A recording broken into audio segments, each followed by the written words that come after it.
అంటే చాలు ఎక్కడ చూసినా పెళ్లి సందడే. ఈ రోజు రేపు ఎల్లుండి అరుదైన ముహూర్తాలు ఉండడంతో రాష్ట్ర వ్యాప్తంగా 1,00,000కు పైగా పెళ్లిళ్లు జరగనున్నాయి.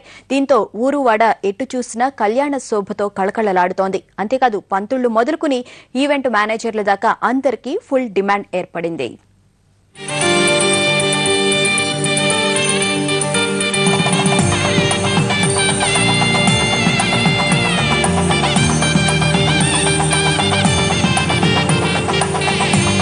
పెళ్ళంటే పందిళ్లు, తప్పట్లు, తాళాలు, తలంబ్రాలు ఇవే కాదు, వీటన్నింటికైనా ముఖ్యమైంది ముహూర్తం. 100 ఏళ్ల జీవిత భాగస్వామికి మూడుముళ్ల బంధంతో ఒక్కటయ్యే వేళ ప్రత్యేకమైనదిగా ఉండాలని, అది కలకాలం గుర్తుండిపోయేది అయ్యుండాలని అంతా కోరుకుంటారు.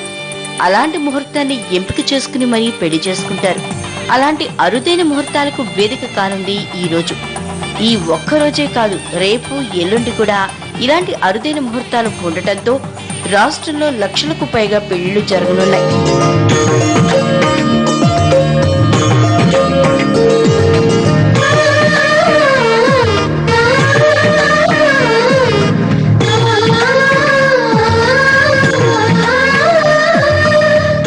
మాఘమాసం సూర్యుడికి ప్రీతిపాత్రమైందనే కాకుండా ఉత్తరాయణ పుణ్యకాలం కావడం, ఉత్తరాభాద్ర నక్షత్రం మకర లగ్నం, రేవతి నక్షత్రం కన్యా లగ్నం, అశ్విని నక్షత్రం మీన లగ్నాల్లో పెళ్లి ముహూర్తాలు ఉండటం వల్ల లక్షలాది పెళ్లిళ్లకు ఈ ముహూర్తాలు వేదికగా మారాయి.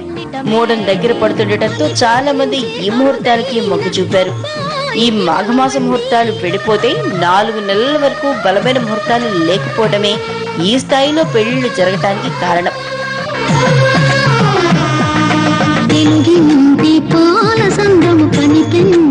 ఇక ఈ ముహూర్తాలకు తోడు ఫిబ్రవరి 14 వధూవరులను మరింత ఆకట్టుకుంటోంది.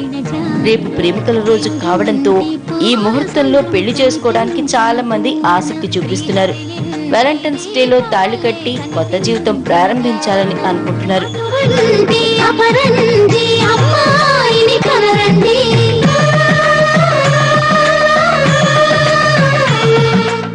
ఒకేసారి లక్షలాది పెళ్లిళ్లు, 1,00,000కు పైగా జంటలు. కార్యక్రమంలో పాల్గొనే వారి సంఖ్య తలకు మించిన లెక్క. ఇంకే ఉంది, అన్ని వర్గాల వ్యాపారులకు మంచి గిరాకీటాయి. నాదస్వర బృందాల నుంచి పురోహితుల వరకు అందరికీ డిమాండ్ పెరిగిపోయింది. పెద్ద ఎత్తున పెళ్లిళ్లు ఉండటంతో ఈవెంట్ మేనేజర్లు, మ్యారేజ్ స్టేజ్ డెకరేటర్లు, పండితులకు కొరతుంది.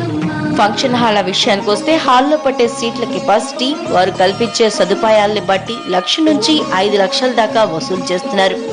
జీవితంలో జరిగే అపరూప ఘట్టానికి ఎంతైనా ఖర్చు చేయడానికి ప్రజలు వెనుకాటలేదు.